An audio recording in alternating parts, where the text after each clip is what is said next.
Imagine you live in a developed Western country. You work, you pay taxes, you do everything the right way. And still, one thought keeps coming back. The most important decision in your adult life isn't your career choice or your next promotion. It's this: where am I going to live? And how much will it take from me every single month? Because housing in the West is increasingly turning into more than square meters. It's becoming a gatekeeper to a normal life. This is no longer just a conversation about real estate. It's a conversation about how society and the economy are built, who gets a shot at stability, and who ends up living permanently on the edge. Something paradoxical is happening with housing right now. In the news, you might hear, inflation is easing, interest rates are coming down in some places, the market is cooling. But in real life, many people feel the opposite. Life still isn't getting easier. And that isn't just people complaining. It's what happens when housing becomes both too expensive and too scarce. Even when conditions improve a little, for most people it feels like slightly less impossible, not actually affordable. To understand why, remember three walls standing between an ordinary person and decent housing. The first wall is the entry ticket, the down payment, fees, bank requirements, competition, proof of income and savings. The second wall is the price of money, interest rates, because they can turn an ordinary apartment into long-term financial pressure you feel every day. The third wall is supply. How many homes are actually available to buy or rent in the places people need to live? And here's the key point. Even if one wall gets a little lower, the other two can stay just as high. That's why improvement often doesn't feel like relief. The most underestimated part of this crisis is the down payment.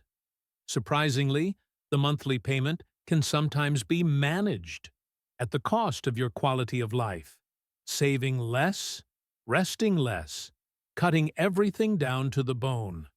But the down payment can't be managed. You either have it or you don't.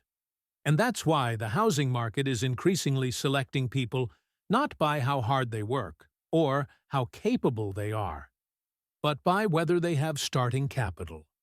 And starting capital most often comes from family, from parents' savings, inheritance, or simply the luck of entering the market earlier.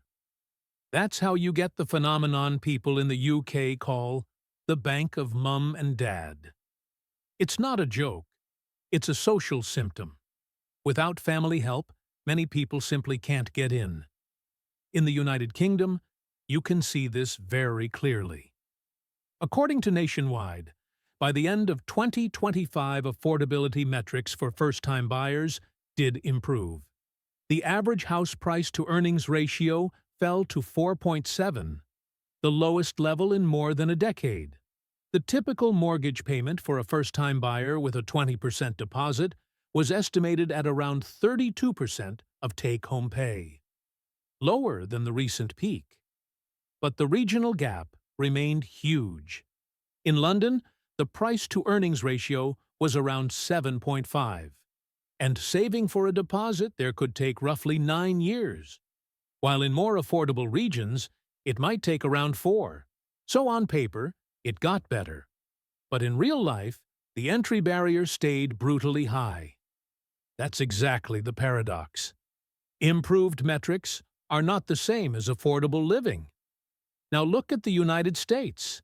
The picture is different, but the logic is the same. Even if rates gradually come down, they remain high compared to what people got used to during the long era of cheap money. Realtor.com's forecast suggests the average mortgage rate in 2026 could be around 6.3, lower than 2025, but still far above the levels many people remember as normal. That means relief will be gradual, not dramatic. A rate around 6% changes everything. How much you can borrow, what kind of home you can afford, how much you pay in interest, how quickly you build equity, and how much money is left over for life. In practice, it creates an economy of payments, where housing becomes the single biggest expense that dictates every other decision. And then there's another mechanism, the so-called lock-in effect. People who already have mortgages with very low rates don't want to sell and buy again at a higher rate. They're effectively locked into their current home. That reduces supply. Fewer homes come onto the market. Fewer options exist for movers. And the whole system becomes less flexible. Even when demand cools, supply doesn't expand quickly. So pressure on prices and rents can remain. Canada is another example of how improvement can exist at the same time as a widespread sense of crisis. RBC Economics reported that their national aggregate affordability measure improved to 53.2% in the third quarter of 2025, down from a peak of 63.5% in 2023. So yes, the direction is better, but the level itself shows how heavy the burden of owning a home can be relative to income based on that methodology. And most importantly, even when a measure improves, it doesn't mean housing suddenly becomes easy or accessible. It means things got less bad than the record worst moment. For ordinary people, the difference between extremely hard and slightly less extremely hard doesn't always feel like real relief. Australia shows what happens when high prices and scarcity become the long-term baseline. Cotality's report in late 2025 noted that affordability had hit new lows over the last 5 years, with 2025 producing record highs for several key metrics, including price-to-income ratios and the number of years needed to save a deposit. Even with some rate relief, the cost of servicing a new mortgage remained extremely high, around 45% of household income. That single figure explains why so many people feel financially squeezed even with decent jobs. When close to half your income goes to servicing a new loan, the question becomes, what's left for everything else? Health, education, children, rest, savings. And now we reach the core point. This isn't just a private problem for people who didn't buy in time. It's a structural problem for society as a whole. Housing doesn't just affect wallets. It affects how people behave, how populations grow or shrink, how labor markets function, how politics evolves, and how cities actually work. The first social consequence is rising inequality through family capital. When the entry ticket is huge, the winners are those who receive help from parents, those who inherit, those who bought earlier. The losers are those starting from scratch, even if they are smart and hardworking. Over time, society shifts back toward inherited advantage. Your skills still matter, but starting conditions begin to matter more, and that changes people's sense of fairness. People start thinking, if I do everything right and still can't get in, then the rules are rigged against me. When large numbers of people feel that way, frustration rises, and trust in institutions falls. The second consequence is reduced labor mobility, and therefore weaker economic performance. If housing in major economic hubs is too expensive, people are less likely to move to where the best jobs are. Employers struggle to hire, especially in occupations that don't pay tech salaries. A strange situation emerges. Cities need teachers, nurses, firefighters, service workers, but those workers can't afford to live near their jobs.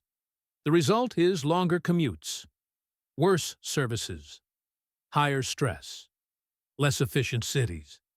The economy becomes less flexible because the housing market blocks people from moving to where they could be most productive. The third consequence is demographic and deeply personal.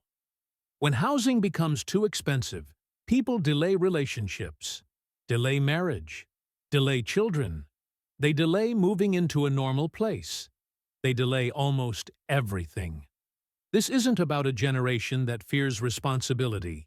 It's simple math. If rent eats a huge share of your income, if saving a deposit feels impossible, if you risk being pushed out or priced out year after year, you start living in short cycles.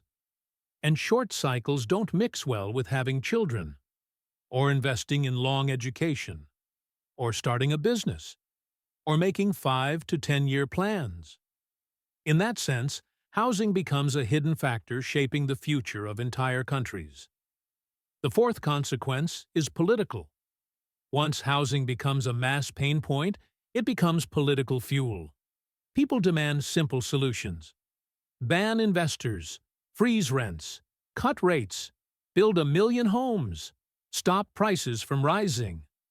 The problem is, fast solutions are either constrained by what governments can actually do, or they come with serious side effects. But when people are exhausted, they want results now. Then the political conversation hardens. Society starts hunting for someone to blame. Some blame institutional investors and corporations. Some blame immigration. Some blame zoning rules and local governments. Some blame homeowners who don't want prices to fall. Often each story contains a piece of truth, but the crisis is usually bigger than a single cause. And the longer the problem lasts, the more it splits society into groups with opposing interests. It's important to say this clearly. You cannot fix the housing crisis with one button, but you can understand what tends to work and what tends to backfire. The first thing that truly matters is increasing housing supply where people want to live and where jobs are. That means reforms that make building possible. Zoning, permits, infrastructure, transit, utilities. It's boring. It's slow. It always triggers conflict at the neighborhood level, because nobody loves nearby construction or higher density. But without supply, everything else becomes cosmetic. Second, help for first-time buyers can matter, but it has to be designed carefully. If you simply hand out subsidies broadly, the market can eat them through higher prices, because demand rises faster than supply. So the most effective support is targeted, helping people clear the entry barrier, paired with measures that expand supply. Third, a predictable rental market. People need stability, clear leases, protection against arbitrary eviction, transparent rules for rent increases. But this also requires balance. If regulation makes renting unprofitable, supply can shrink, and it becomes even worse for those trying to rent. The goal isn't to punish landlords, it's to make the rental market less chaotic and less harmful.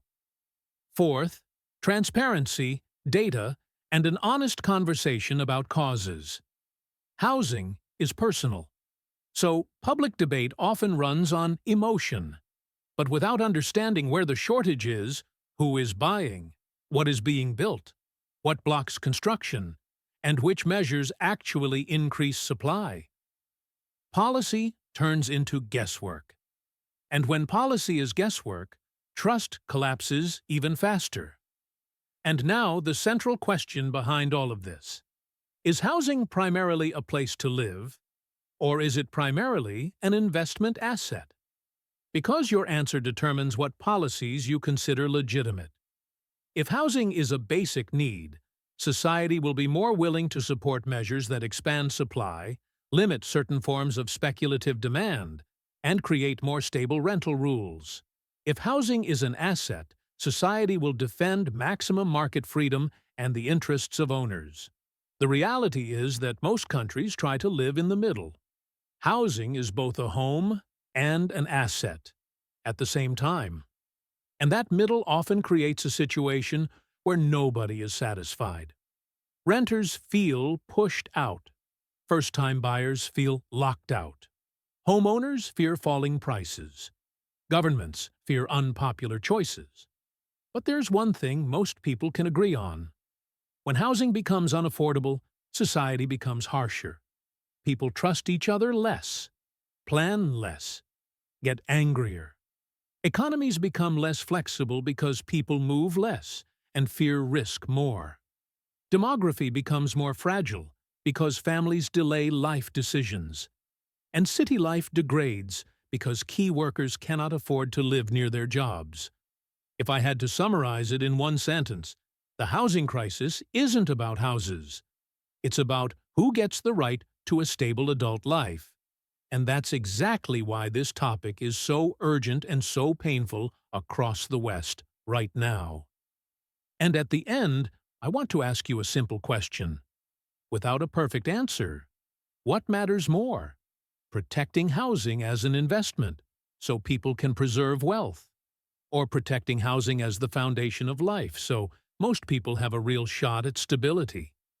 Write in the comments your country and city, and your situation, renting or mortgage, and if you can, roughly what share of your income goes to housing, because that's what real economics is made of, not the pretty graphs.